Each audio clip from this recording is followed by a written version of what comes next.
both of which come together. What works for the NHS in future is our model of a preferred provider model. On the first part of your question, look, we do think it's right to limit the profits, because we do think it's right to say that when private sector companies are involved, we don't get excess profits, which is draining money away from the National Health Service. And look, I think this is going to be a common sense thing that people will think is the right thing to do. I hope other parties adopt this, because it's the right thing to do for the future of our NHS. Now, look, I said I wasn't going to take more questions. I will take one more question. I'll take Andy Bell from Channel 5. Thank you very much. Andy Bell, 5 News.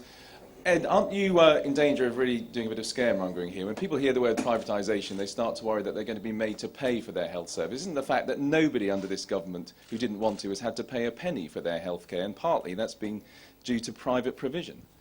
Well, no, I don't agree with that. Let me explain. Look, there's two parts to this. Look, there is a big question for the British people about whether you want to have a privatised and fragmented service. Make no mistake about this. This is what the government's plan is. They put it in their legislation. It's at the heart of their legislation. They boasted about it being in their legislation. That's what they think is the right way forward for the NHS. Now, I happen to believe, for the reasons of values that I've set out and what works for the future of healthcare, this will be a disaster, frankly.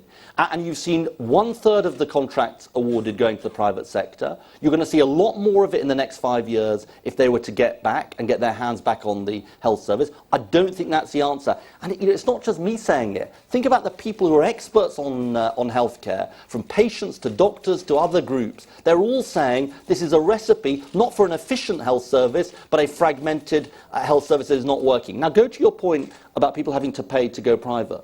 What is the real lesson of the past on this? The lesson before 1997, and the lesson I fear for the future if David Cameron were to get back? It's that people end up having the option of either waiting for an unacceptably long time or having to go private. That becomes the offer on the table for people. So I think there is a real fear that that becomes the option for people. And you don't have a health service that is properly serving people. So there's a big choice at this election and a big choice of the health service on the ballot paper. Friends, to the Labour Party supporters who are here, thank you. Look, the fight starts here. The fight starts here. This is going to be a fight for right across our country. And it is a fight where we've got to strain every sinew and give every fibre of our being. Because we have a message that we need to get out to people about how we want to change this country. That work began yesterday and today, but that work goes on right up to the finishing line, right up to May the 7th. Thank you very much. Thank you. Thanks very much. Thanks a lot. Cheers.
People's eyes have been opened by the fact that at Westminster level, at long last, there is a real multi-party dimension. The days of duopoly are over. The days of false choice are over. I know now that many are talking about the possibility of a hung parliament, the different combinations of parties that could deliver different outcomes, second-guessing the maths, speculating on the deals. I'd remind everyone that we have the small matter of people casting their votes before all of that. And I would remind everyone, in Wales especially, that making our country matter is no foregone conclusion. We must express ourselves at the ballot box. We must make our mark for Wales on May the 7th so that our country can finally emerge from the shadows, so that we can end our third-rate devolution arrangements, so that we can secure parity of resources with Scotland, so that we can put an end to the harm of austerity and instead choose a path of financial responsibility based on investment and on equality. In Wales, people in all corners of our country want to finally see an economic recovery that touches all communities, the north, the west, the valleys. That's why Plaid Cymru will enhance the opportunities for Welsh businesses to bid for Welsh public contracts so that we can lock in more money into our communities and create up to 50,000 jobs.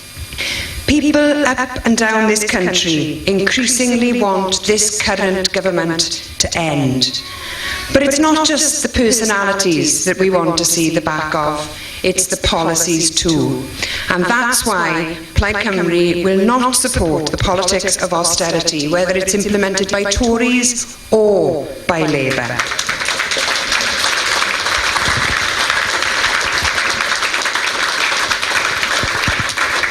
There has to be a departure from the politics of austerity towards the politics of prosperity. The truth is, more and more people are coming to the conclusion that Labour doesn't deserve a majority. They don't.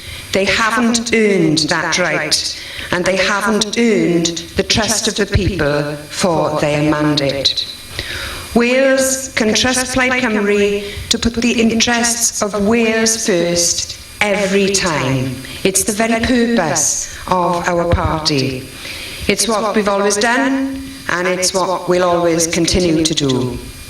Westminster isn't working for Wales, and Plaid Cymru is ready to work for Wales every day, and we ask people to give us the strongest possible mandate yet, so that we can do just that. Diolch yn fawr.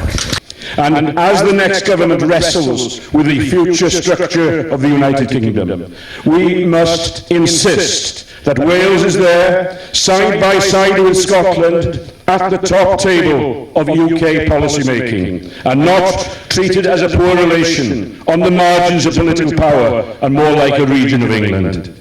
The coming weeks will be critical for the future prospects of everyone in Wales. So the message today to every Plaid member and supporter is this: will you work your hearts out for Wales over the next 5 weeks to ensure that we have the strongest ever team of Plaid MPs who will work for Wales over the next 5 years? And to Welsh voters, it's simply that on this occasion, both the national interests of Wales and the personal interests of your own family and communities coincide. Parity with Scotland means getting the political system to work for Wales, as it is being forced to work for Scotland. It's only Plaid Cymru who can make this happen. Dim ond aelodau seneddol Plaid Cymru sydd ei dwylo'n rhydd i roedd i anghenion Cymru yn gyntaf ar bob achlysur. Pobl fel Jonathan Edwards a Howard Williams, fel Liz Saville-Roberts a Vaughan Williams, fel Mike Parker a John Rowlands, a llawer mwy ledled Cymru. A dim ond trwy gwaith calad ni, aelodau a chefnogwyr Plaid Cymru, y gallwn ni sicrhau yn y Senedd newydd y tîm fwyaf o aelodau seneddol Plaid Cymru erioed. A hynny, gyfeillion, a hynny'n unig fydd yn gwarchod nad ydy Cymru yn cael ei hymylu gan lywodraeth nesaf Prydain. Dan arweinyddiaeth ysbrydoledig Leanne Wood, mae'n bosib i ni ddychwelyd efo'r tîm mwyaf erioed o aelodau Plaid Cymru. Felly, gyfeillion, gyda'n gilydd ac i'r gad.